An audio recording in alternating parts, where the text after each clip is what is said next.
Hello everyone, my name is Preston Dennett and welcome to another episode of UFOs and the Paranormal. Got a big episode for you today. I call it the Top 20 UFO Encounters in New Mexico. I've scoured all the cases I could find that have taken place in New Mexico, and I've come up with a list of what I think are the top 20 cases. These are the ones that got the most attention, were widely publicized, unique, had a lot of evidence, or somehow shaped our understanding of the UFO phenomena, ones that contributed to how we feel about UFOs. I'm sure another researcher would have come up with a different list, but this is my list. I'm going to start with number 20 and move all the way to the most influential case, number 1. So let's get started because there's a lot of information in this episode. And the first case I want to talk about, I call Case 20, the UFO contacts of Daniel Fry. Daniel Fry writes, and I quote, "This is a true story of a unique event. Believe it or not, on the evening of July 4th, 1950, I had the experience of seeing, touching, and writing in an unmanned, remotely controlled space capsule which landed near the White Sands Proving Grounds outside the city of Las Cruces, New Mexico." This is how Daniel Fry's controversial book, The White Sands Incident, began, in which he presented his experiences with UFOs and a being named Alan. At that time, Dr. Daniel Fry worked for an Aerojet group as a missile engineering executive at White Sands Proving Grounds.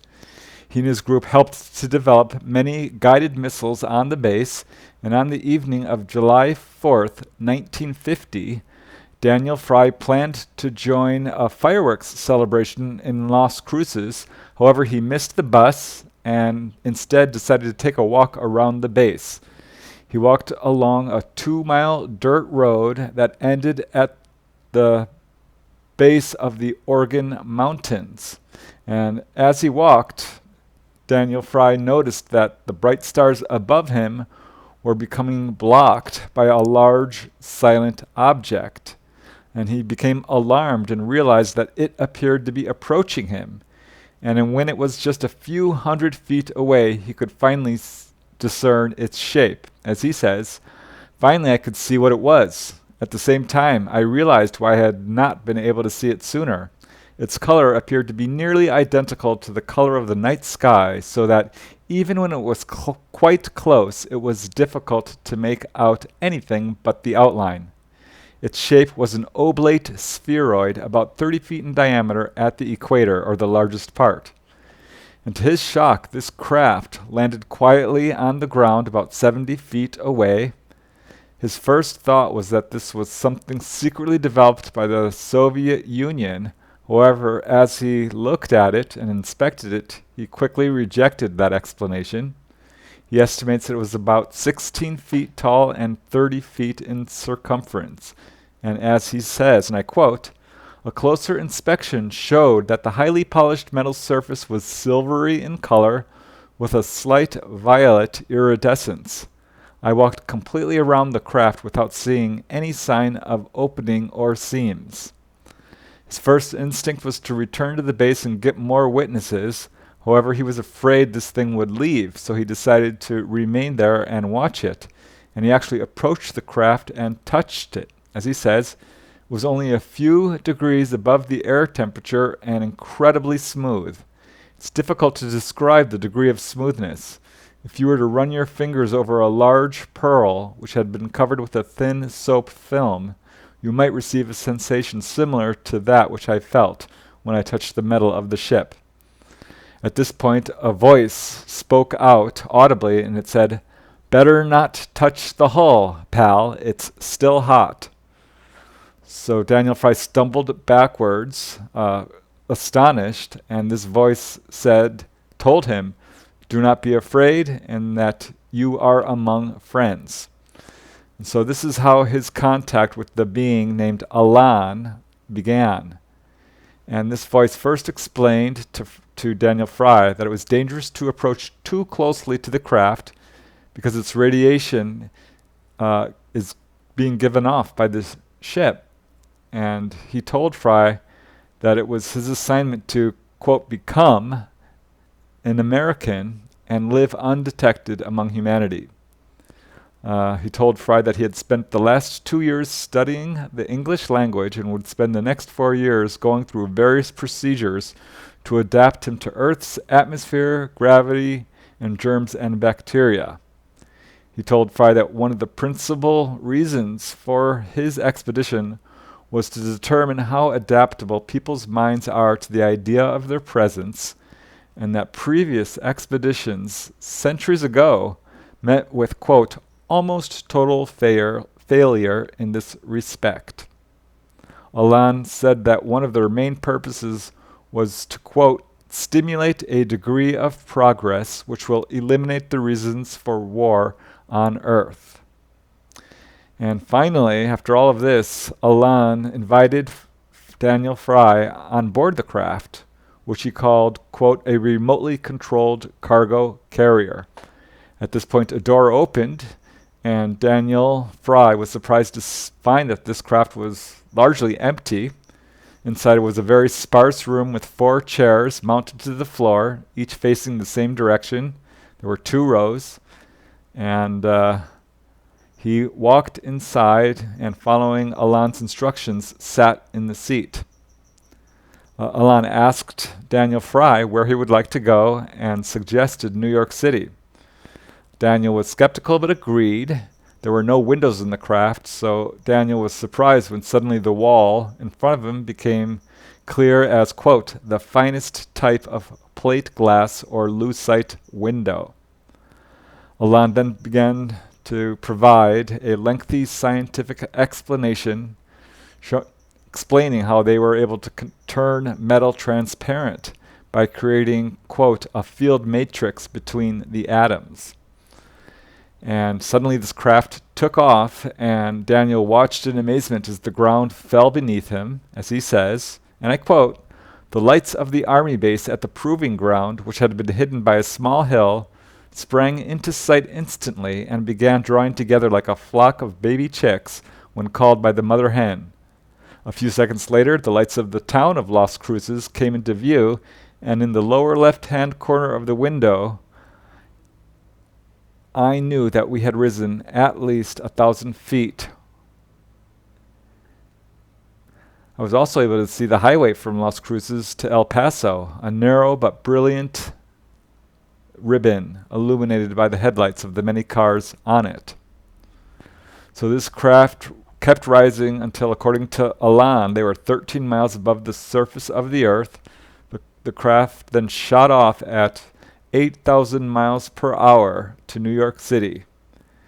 At this time, Alan continued to talk to Daniel, providing detailed explanations regarding how the craft worked, how it was operated. Alan told Daniel Fry that they do plan on landing on Earth and publicly revealing themselves, but only when humanity becomes more evolved. And he explained that they often travel to Earth on mining expeditions, as there are materials on Earth in great abundance which are scarce elsewhere. Alan did not communicate through telepathy as Daniel thought, but he said through a technology that allowed them to modulate the nerves in the eardrum to simulate speech. But he did say that they do have the ability to look into people's minds and examine their memories, their thoughts and feelings, and he told Fry that it was no accident that Fry had been contacted. And they had searched through the minds of many other scientists, including Daniel Fry's, but found that most were too skeptical. But Daniel Fry, they believed, was open-minded enough to new ideas, and so they contacted him. And it was just moments later when Daniel Fry found himself over New York City at a height of 20 miles. Fry said that the lights of New York were incredibly beautiful, and that the entire city was pulsing and shimmering with luminescence.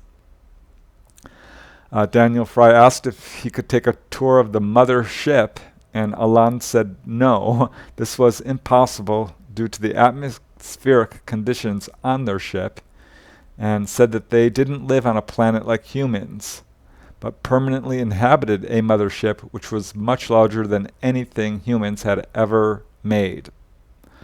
Alan did say that tens of thousands of years ago, they did live on Earth in a small continent called Lemuria, at which time there was another advanced culture, which we know as Atlantis. And these two cultures, according to Alan, were very scientifically advanced and exterminated each other through greed and the abuse of power. So after this, the craft that Daniel Fry was in returned to White Sands. Daniel was told to exit the craft, and Alan told him that they would meet again.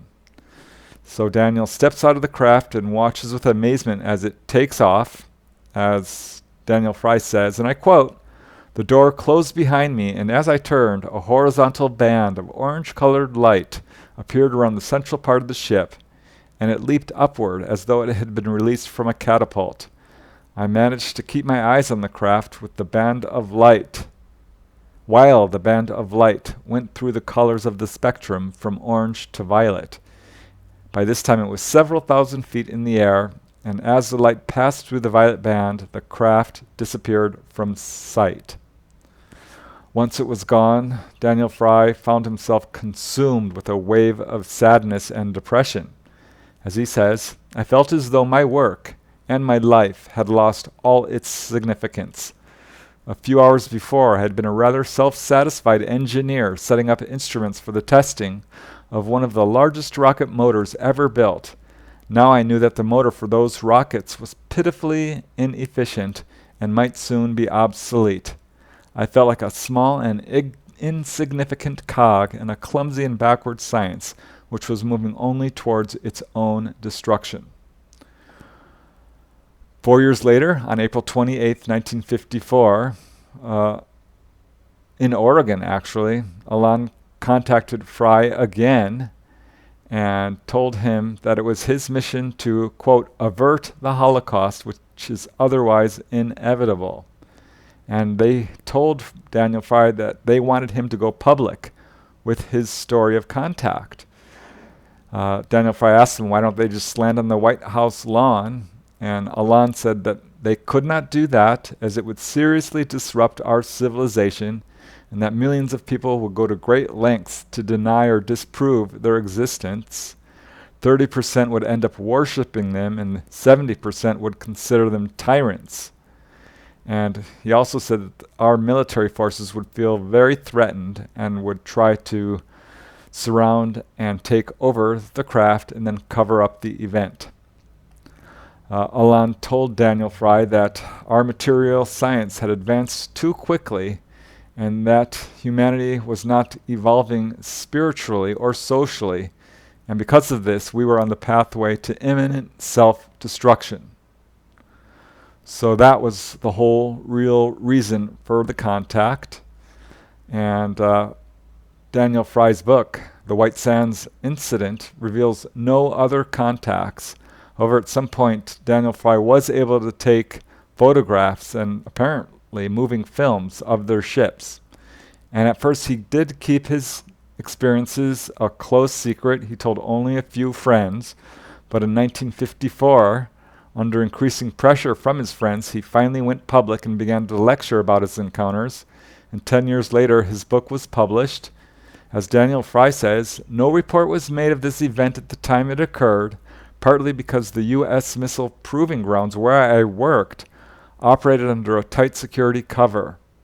Unfortunately, factors involving the rules of military security prohibited the publication of a large amount of the specific data I received. This was the greatest and most exciting event in my life, and I can't keep it entirely to myself. He later wrote a second book called Alan's Message to Men of Earth, in which he elaborated on the importance of social and spiritual progress and the dangers of abusing technology. So Fry's case is definitely controversial. Some researchers believe it to be a hoax or just a story, but many others, including Timothy Good, a prominent researcher, believes that there is some validity to the case. In April of 1955, two researchers, Bryant and Helen Reeve, actually visited Daniel Fry in his home, and they came away completely convinced. As they write, "In our own private research, we have applied our own methods of coordination in comparison to our study of this contact. We have even studied the history of various efforts which were made to ridicule it. We only wish that in our reporting we could somehow convey to our readers some of the qualities of Daniel Fry himself, especially his humility and sincerity. While our own ideas may not be too important for others, for the sake of the few who may wish to know, our own study indicated to us that this was a physical contact, and we feel that the information gained will in time emerge as a historic landmark in man's effort to understand and master outer space." So that's case number 20, and I think it's a significant case, one that deserves to be well known and certainly had an impact on how we view this phenomena. He is one of the major contactees of the 1950s. And now we move to case number 19. For case number 19, I chose the AIRSHIP of 1880. On March 26, 1880, four men were walking outside near Galisteo Junction in Lamy, New Mexico, when they saw, quote, "a strange balloon shaped like a flying fish overhead." The craft was described as monstrous in size and seemed to be guided by a large fan-like device attached to the back of the craft. This turned out to be one of the first of many airship sightings, which really became more popular in the turn of the century, the 1890s to the 1900s. So this is one of the earliest of the airship reports. What's interesting about this case is there were strange written characters decorating the side of the object. And even more startling, the four witnesses described 8 to 10 normal-looking humans on board this craft. They spoke in a strange language that none of the witnesses were able to understand. They also heard sounds of shouting, laughter, and music. And at some point, a few objects were allegedly tossed out of this craft and fell to the ground.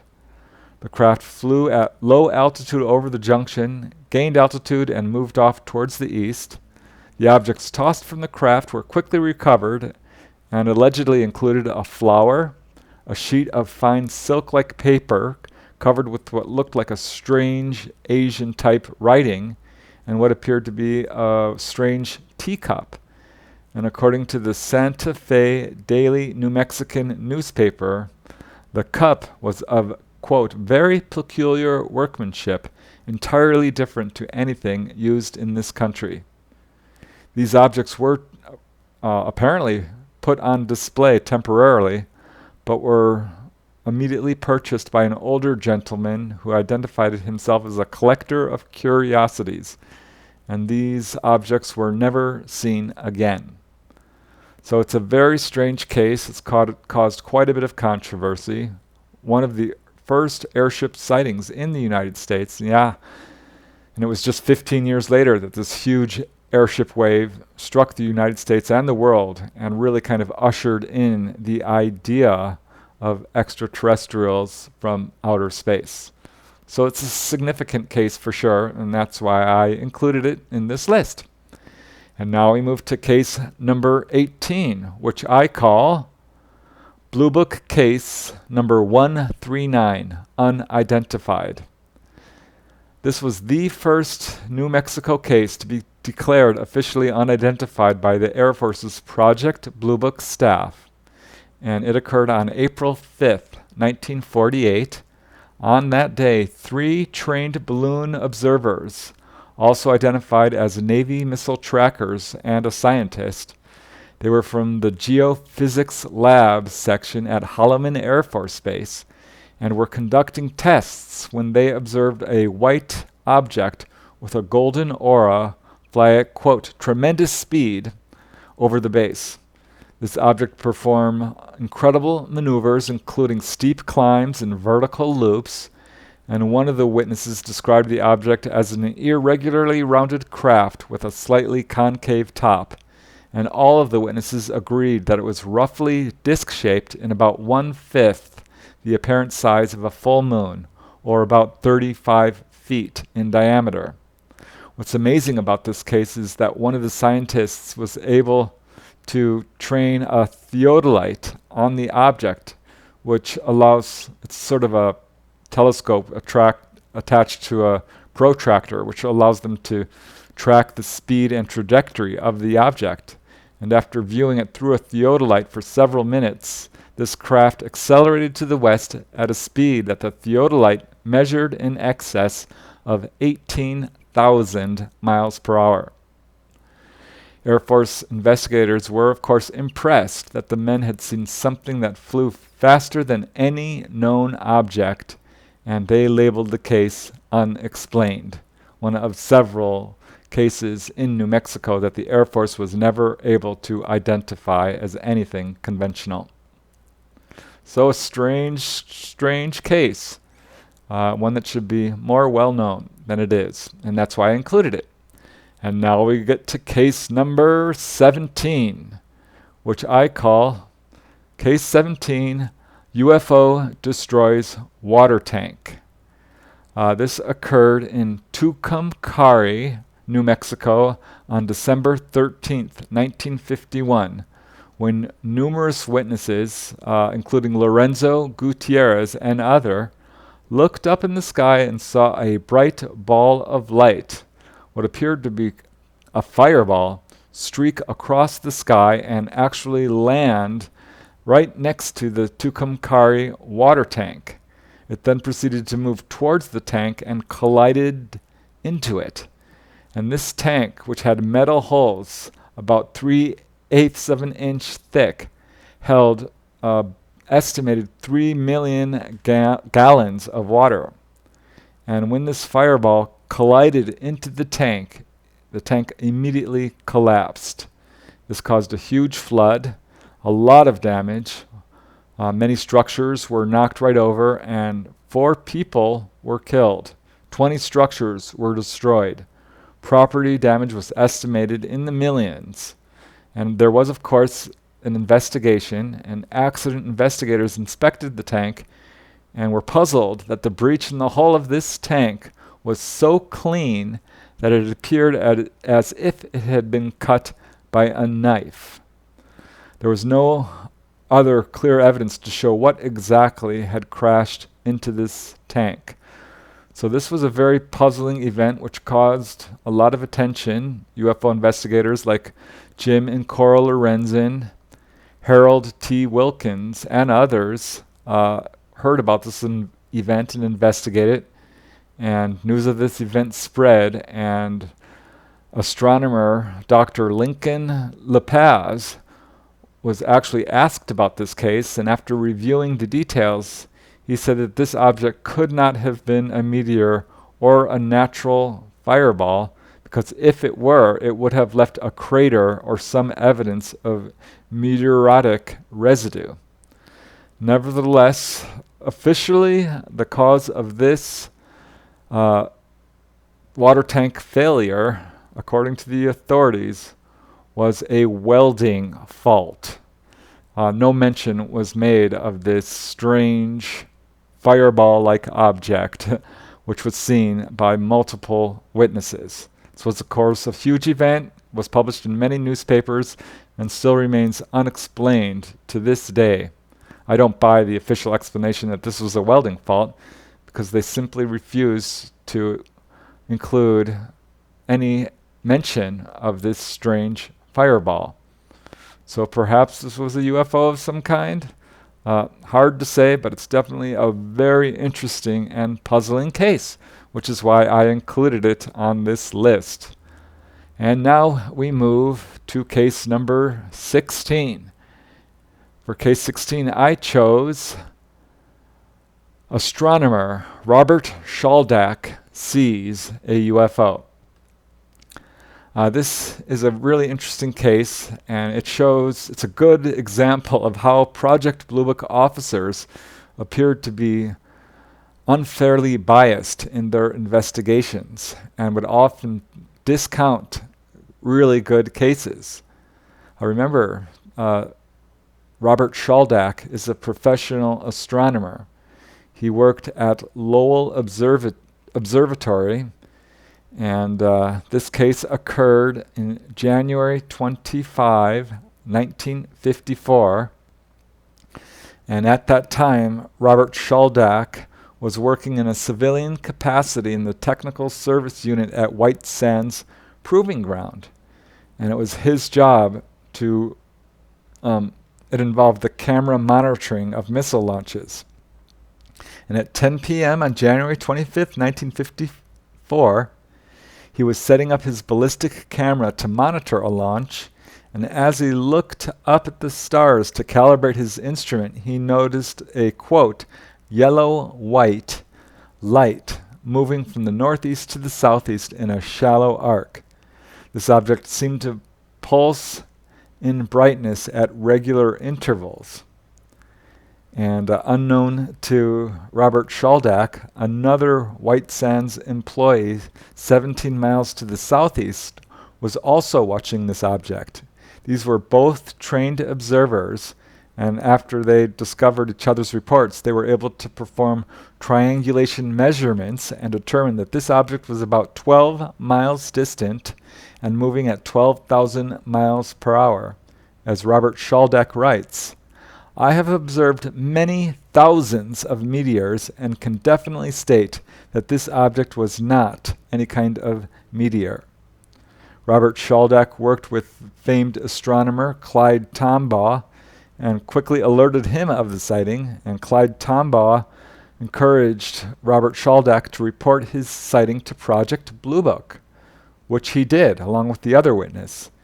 And however, despite the fact that Robert SHALDACH, a professional astronomer, insisted that this object was not a meteor, Project Blue Book investigators wrote in their official conclusion of the case, "It was astronomical, a meteor."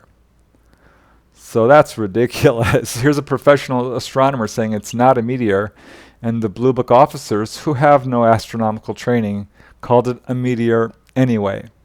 This should have been an unidentified case. So Project Blue Book was not being objective, something that we now know to be true. And it's an important case, which is why I wanted it on this list. And now we move along to case number 15. And for case 15, I chose the UFO contacts of Paul Villa. This gentleman, his full name is Apolinar Paul Alberta Villa Jr., and he is a very controversial contactee case. Some investigators have tried to debunk his case, others stand by him, but his case is really interesting because he was able to photograph UFOs very clearly on numerous occasions. Paul Villa was born in 1916. He's a Native American. He's also Spanish, German, and Scottish. And he claims that from a very young age of 5 actually, he was telepathically contacted by extraterrestrial intelligences and was taught by them. And he became very well versed in mathematics, electricity, physics, mechanics. He had an unusual talent for detecting defects in engines, generators, and other machines. And he worked as a mechanic, first for the Air Force and later as a private citizen. So a good witness, an Air Force mechanic. And he claims that his first face-to-face contact occurred in 1963. At the time, he was working for the Department of Water and Power in Los Angeles, California. And he was at Long Beach one day in 1953, actually, when he had a strong inclination to go down to the beach, a very strong impulse. And there he met a 7-foot tall humanoid.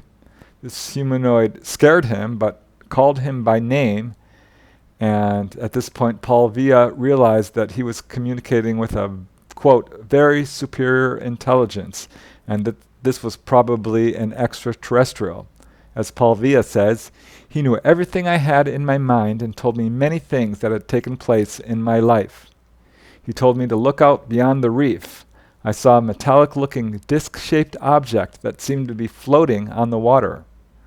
Then the spaceman asked me if I would like to go aboard the craft and look around, and I went with him. On board the craft, Villa says he saw more human-like ETs, though they were more refined in their face and body. They were very intelligent with an advanced knowledge of science, and they proceeded to give him all kinds of scientific information. They told him that the galaxy to which our planet belongs is just like a grain of sand on a giant beach, and that there are many, many other galaxies out there. And they told him that they, because of their advanced technology, they're able to evade Earth's radar, and they will only appear on radar when they want themselves to be seen, when they want to call attention to the presence of their craft. They told him that their craft are constantly active around our planet at all times, and that as time went on, there would be more and more sightings and landings, which was an effort to increase public awareness of their existence, which is exactly what we have seen. They said that they were on a friendly mission to help the people of Earth. They told them that they had bases on the moon, on Phobos, which is one of the moons of Mars. And they told them that Phobos was actually hollow and had been artificially constructed. So many investigators began to look into this case, particularly because of the photographs. Investigators like Gabriel Green. Another investigator was Brad Steiger. Timothy Good has looked into this case. Many investigators have. Wendell Stevens, Jim and Coral Lorenzen, Timothy Green Beckley. In fact, Wendell Stevens published a book on Paul Villa's contacts, and why Paul Villa's case generated so much attention was because of later contacts in which he was able to actually photograph these craft. One of these photographic sessions occurred on June 16, 1963, when Paul Villa received a telepathic message which told him to drive alone in his pickup truck to a site near the town of Peralta, which is about 15 miles south of Albuquerque. And at this point, a UFO appeared, which Paul Villa estimates was about 160, maybe 170 feet in diameter. And this ship appeared to pose and hover at low altitudes and at various distances as Paul Villa took photographs of it around the trees. He used his truck to show it in the foreground, and took many, many pictures. A couple of these photos show the ship as it flips on edge.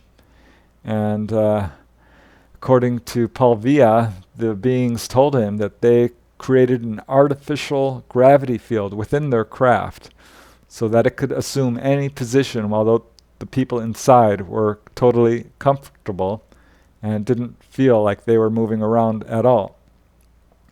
At one point, this craft hovered about 300 feet above his truck and actually caused it to rise slowly into the air about 3 or 4 feet for just a few minutes. It was a little demonstration showing them how they were able to levitate vehicles. And when this craft was about a quarter mile away, a controlled, flexible rod could be seen extruding from the craft, probing the ground and trees at different angles. And while this was going on, a small, shiny, remotely controlled sphere, about 6 to 9 feet in diameter, exited the main craft and shot around, glowing a reddish color. And so he took many photographs of this craft. Occasionally it would change in color from a shiny chrome to a dull aluminum and then back to amber. He said when it glowed amber, it looked like hot metal. And at one point it became so bright that he could barely look at it.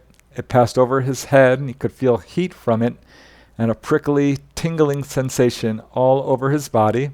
At one point it actually landed on tripod legs, and 9 crew members, 5 men and 4 women, disembarked.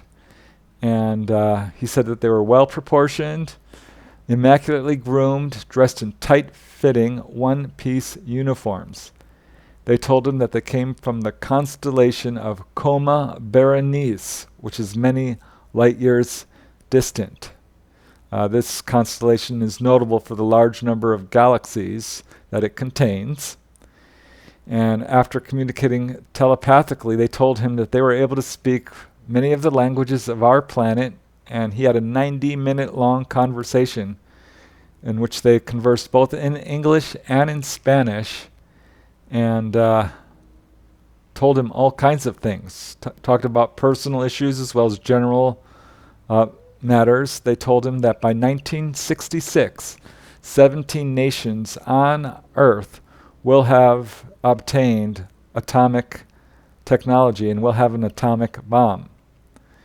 And all of this communication was through telepathy.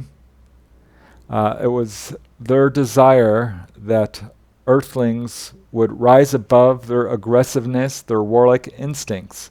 And they told Paul Villa that love is, quote, the most powerful force in all the universe, and when used correctly could transform the hearts of men. They said, and I quote, when the law of love rules the minds of the men of Earth, then the people of other worlds will come in great numbers and share with us their advanced sciences. So that was the end of that particular contact, but it wasn't his last one. In April of 1965, he had another visitation and was able to take a bunch of photographs. This was on April 18, 1965, about 20 miles south of Albuquerque, very close to the Rio Grande River. The ship again landed on tripod landing gears, which protruded from the bottom of the craft. Crew members exited, three of them this time. And he photographed all of this. And this was thrilling for many researchers. Brad Steiger examined these photographs and calls it, as he says, and I quote, "These are among the clearest UFO photographs ever taken, though controversy over their authenticity has raged for decades." His apparently last contact occurred in late June of 1977, early in the morning, at around 11:30 a.m. Paul Villa was washing dishes in his kitchen when he heard a loud crashing sound, and looking out through his window, he saw that the truck bed in front of his home had just fallen off of its blocks, and looking above the truck, he was shocked to see a small silver chrome-like flying machine. It was flat on the bottom with a domed top and appeared to be about 10 to 20 feet in diameter.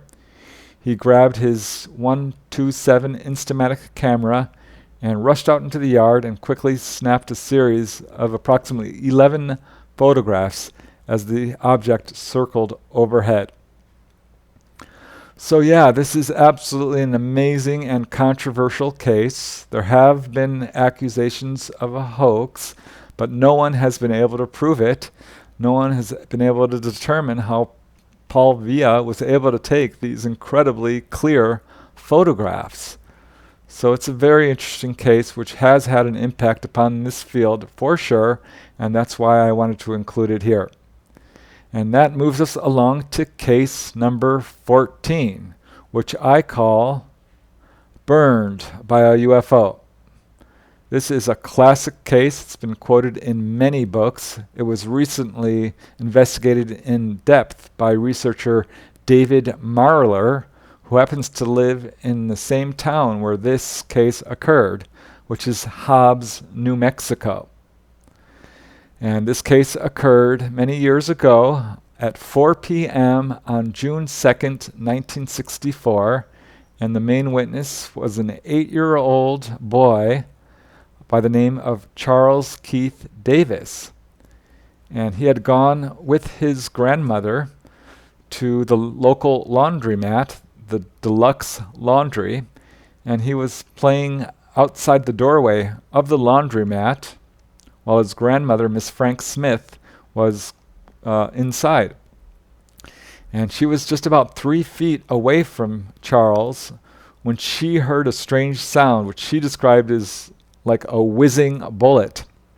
And she told reporters, and I quote, "There was a whooshing sound and a blackish ball of fire covered Charlie. He was covered with black, his hair standing on end and burning. Charles was just as black as he could be. His hair was standing up on top his head. I grabbed him and tried to smother out his hair, which was on fire." She just barely had time to see what appeared to be a metallic object that looked kind of like a top swoop down out of the sky, hang just above her grandson's head, poured out smoke, soot, and fire, and within seconds this object darted away. Other employees at the laundry rushed out and helped extinguish the flames. Charles Keith was badly burned, and his face and neck immediately began to swell. There was a strange sooty substance all over him, and he turned to his grandma and said, "Grandma, am I going to die?" Well, they quickly rushed him to the local Lee General Hospital, Lee County Hospital, and he was treated for second-degree burns on his hand and face. And he explained to the doctors that while he was playing, he saw this, quote, "small black object with flames, a fire that came out of the sky." Bunch of his hair was burnt off. One of his ears, according to his grandmother, looked like, quote, "a piece of raw meat." His head and face were so swollen that his eyes had been forced shut and his nose was just barely visible. This, of course, did get the attention of the FBI. They requested and were sent samples of the boy's burned hair, his skin, and T-shirt for analysis. This is according to Charles's grandmother, and she said she never heard back from the FBI and has no idea if they found anything unusual.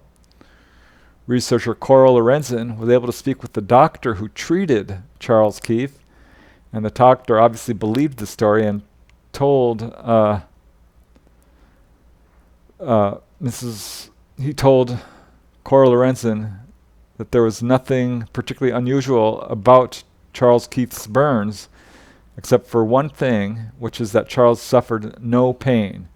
And he recuperated in the hospital for about 5 days, at which time he healed from his injuries. He felt no pain, only intense itching that was so severe he had to be sedated. What's interesting about this case is David Marler was able to locate Charles Keith Davis many years later and did a follow-up interview on the Martin Willis UFO podcast. And Charles Keith Davis recounted the whole story there. I definitely recommend taking a look at it. It's an incredible story. It's one of very few cases in which people have claimed to be injured by an apparent UFO.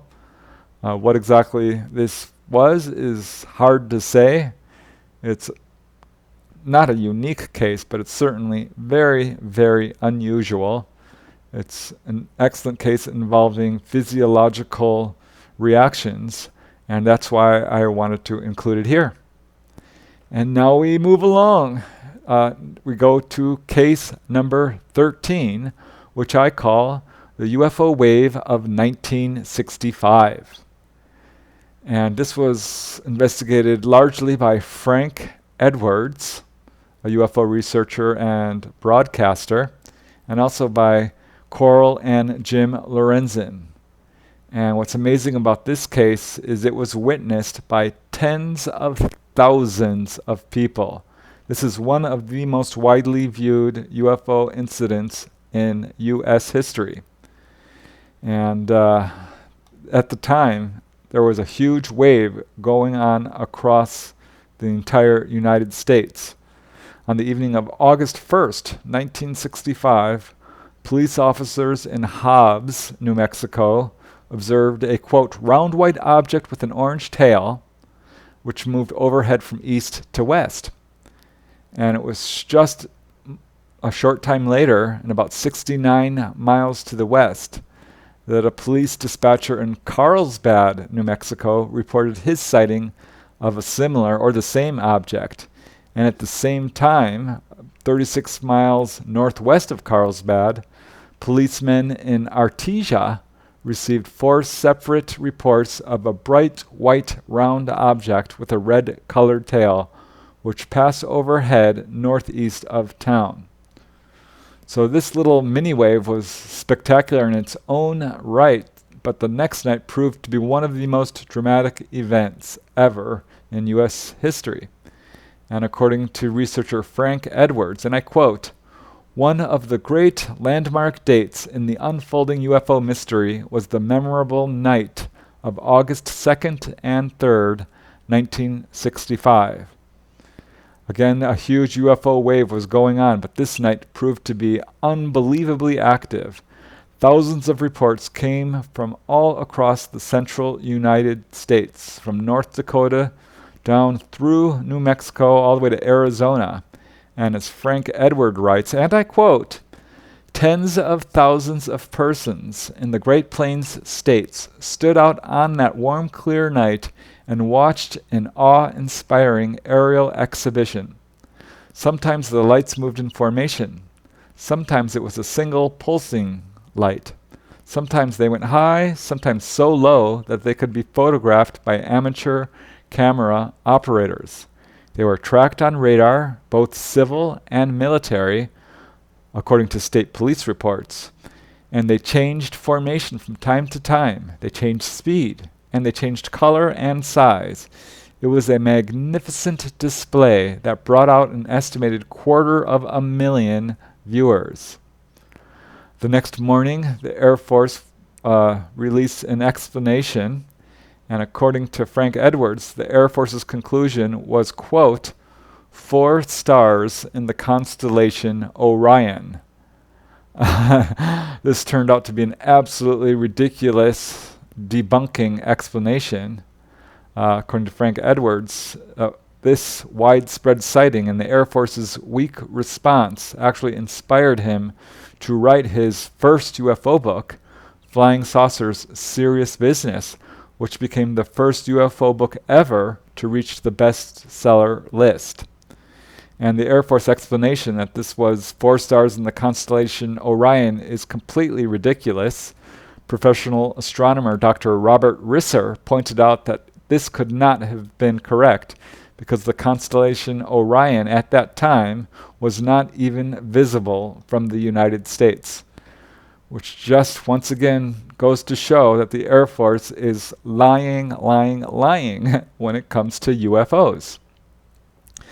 And that's why I want to include this case, because it is one of the most widely viewed cases in the United States and remains largely unknown. And now we move on to the next case. For case number 12, I chose NORAD confirms pilot encounter. This is definitely one of the most significant sightings of the 1990s. On May 25th, 1995, the crew of American West Airlines Flight 564 was flying from Tampa, Florida to Las Vegas when they had a dramatic encounter with a large unknown object which raced by their plane. This flight was piloted by Captain Eugene Tolleson and First Officer John Waller, and they were at about 39,000 feet heading north over Texas when at about 10:25 p.m. they observed a strange-looking craft just below them at 30,000 feet. They estimate that this object was about 400 feet long, was thin, cylindrical, and had blinking, pulsating strobe lights flashing in sequence along its entire length. And as Flight 564 was entering New Mexico, they radioed Albuquerque Air Control and asked them if there was any other traffic in the area. And at this point, the following conversation ensued. And I'd just like to play the audio tape, which was released, and it basically presents the conversation that took place between these pilots, Albuquerque Air Traffic Control, and Cannon Air Force Base, and eventually NORAD. There's nothing on the radars on the other spinners at all on that particular area, that obviously gets up in the air? It's up in the air? Affirmative. What's the altitude about? I don't know, probably right around 30,000 or so, and it's with a drill that starts them going counterclockwise, and the length is unbelievable. Yeah, go ahead. Hey, that's 39,000, so you see something at 30,000, the length is unbelievable and it has a strobe on it. Uh-huh. This is not good. Right side, if you see anything about 30,000 feet, one aircraft reported that something, it wasn't a weather balloon or anything, it was a long, white-looking thing with a strobe on it. Let me know if you see anything out there. Yeah, you traffic off our 1 right now? I've got some passing off here 9 o'clock and about 12 at 31 westbound. Okay, so it looks like that's up about a little lower than up to set up our 1 I've got something unusual, and I was wondering if you all happen to know of anything going on out here. I had a couple of aircraft reported something 300 to 400 foot long, cylindrical in shape with a strobe. Oh. At 30,000 feet. We don't have anything going on over that I know of. This guy definitely saw it run all the way down the side of the airplane. It's right out of the X-Files. I mean, it's a definite UFO or something like that.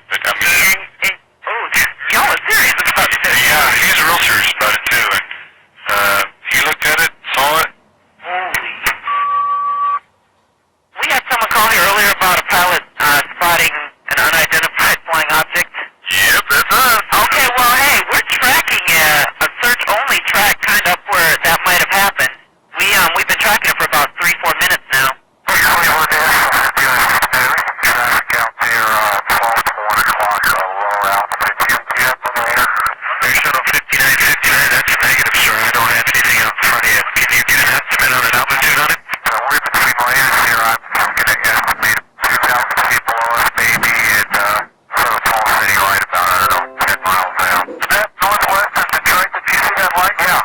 Well, that's what I saw, a real bright white light, sometimes flickered underneath the cloud. Air Shuttle 5959, is that traffic that you saw earlier? Did you see him out there any longer?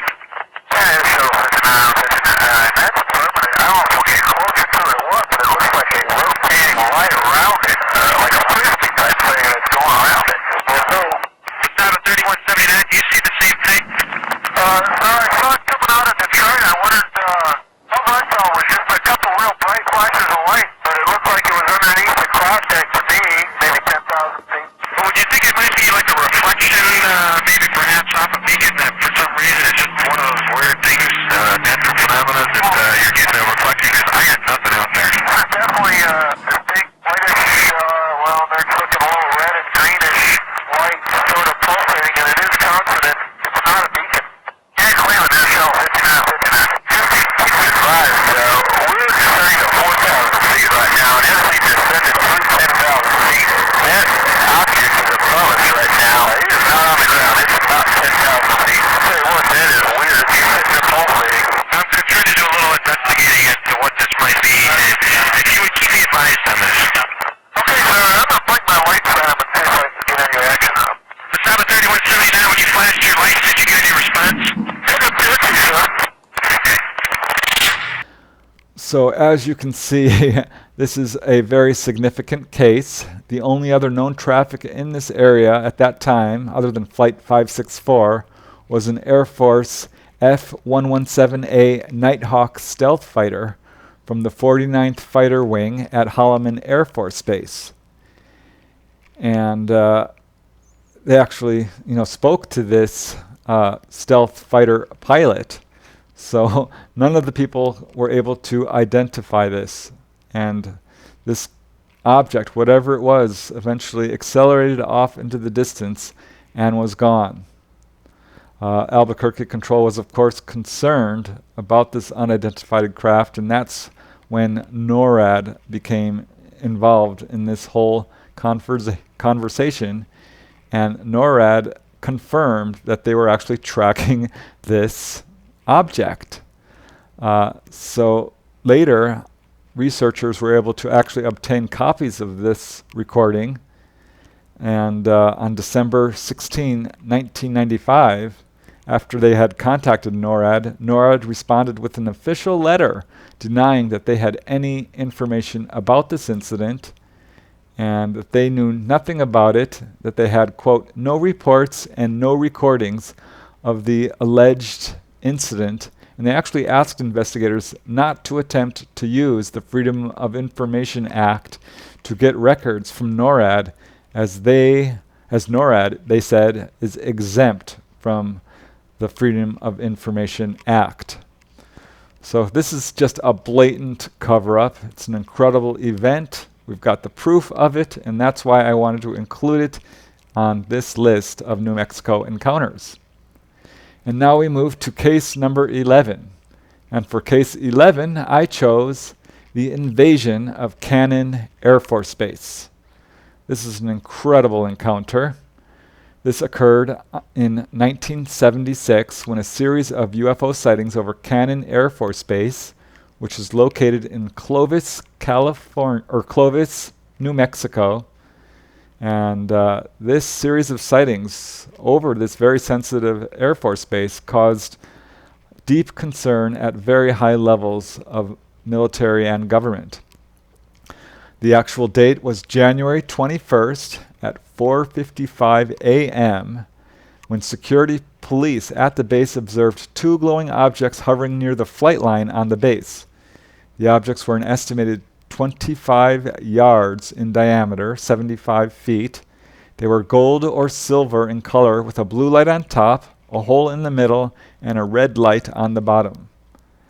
Air Force launched an immediate investigation. They looked into weather data, radar evidence, and this sighting was eventually actually reported to the National Military Command Center in Washington, D.C., where it was recorded in a memorandum by Rear Admiral J.B. Morin, who was at that time the Deputy Director for Operations at the National Military Command Center. So we have actual proof that this encounter did take place. These objects over Cannon were also seen by a large number of Clovis residents. One of them was Scott Price, who was a journalism student at New Mexico University, and he actually took a photograph of this object as it performed strange maneuvers over Clovis. Another witness was a high school senior by the name of Steve Moscato, and he was in the top floor of the Clovis Hotel when he saw this object.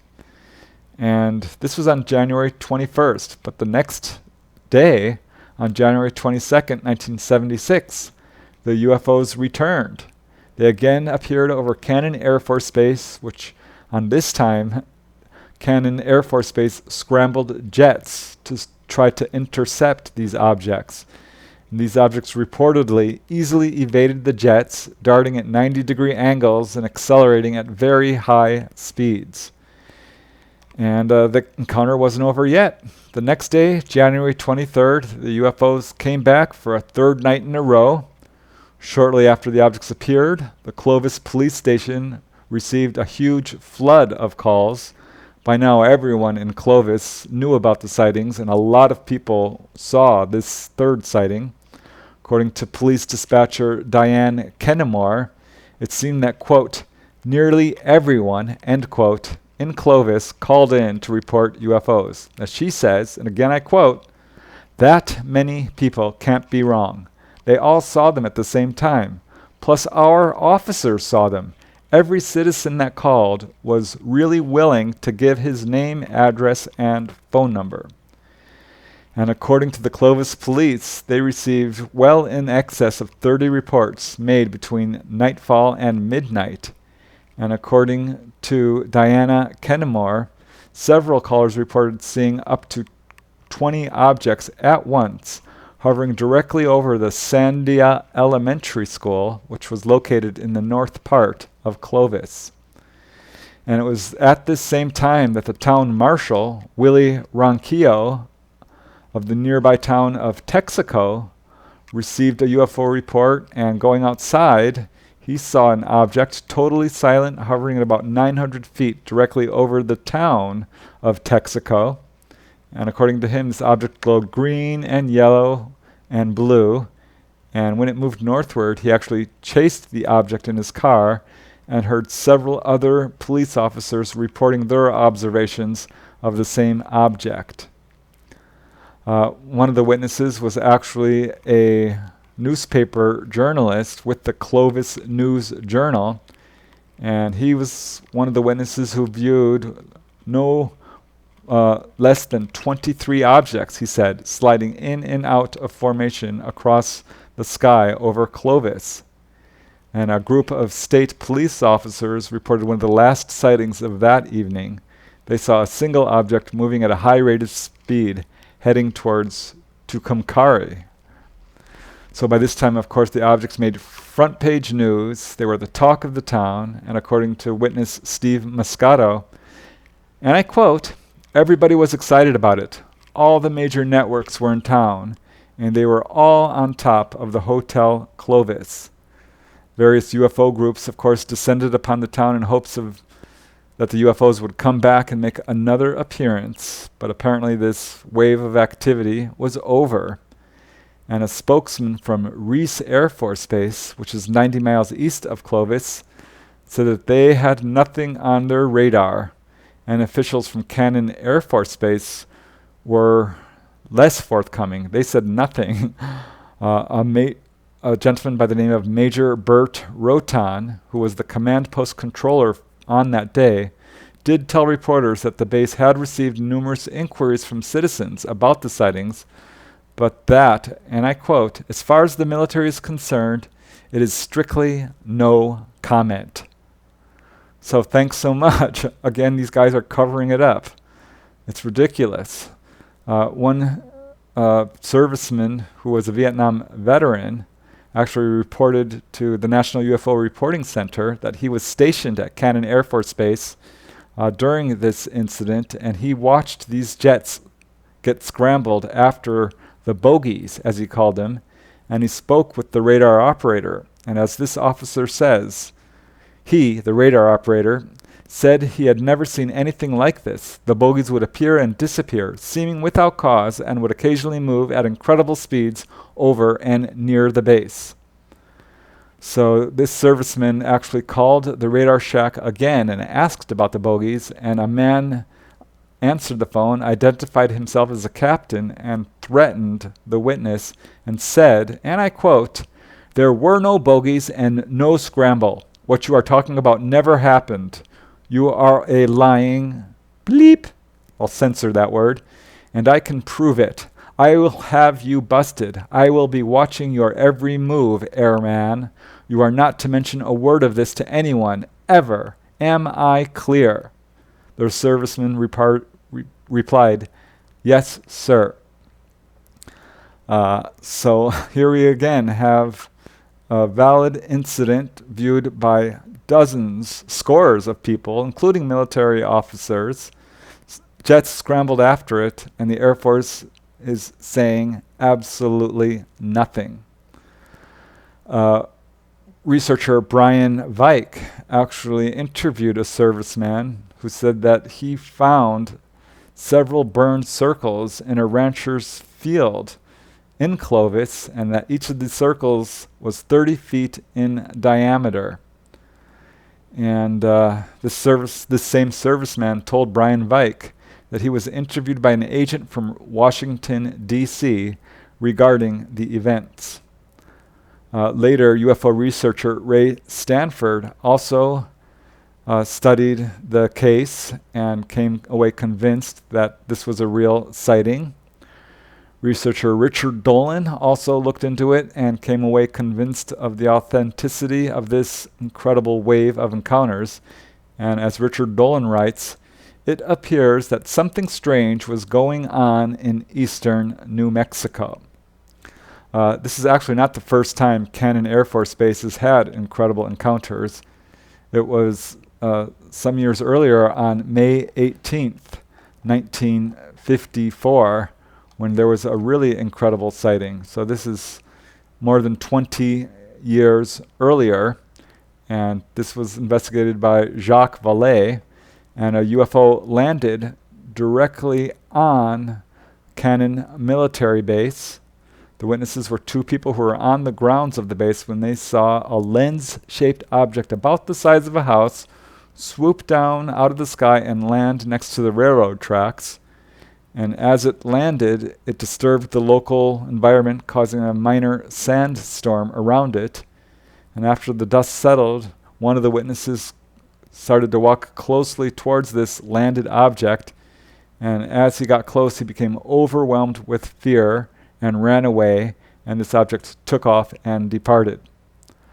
So that is the invasion of Clovis Air Force Base. It's an amazing case, not that well known, and very well verified, though completely covered up by our wonderful U.S. government and military. That's why I wanted to include it here. It's an important case that should be well known. So there you have it. That is case number 20, all the way to case number 11 of the top 20 UFO encounters in New Mexico.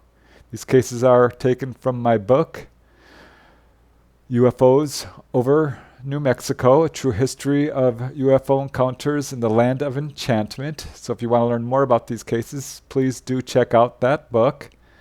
I've decided to chop this episode up into 2 parts because it was just getting too long. I have a lot of information I want to share. So part 2 will come next week and will include case number 10 all the way to case number 1. So please stay tuned and check it out next week. Until then, thanks very much for watching. I really appreciate it, and keep having fun.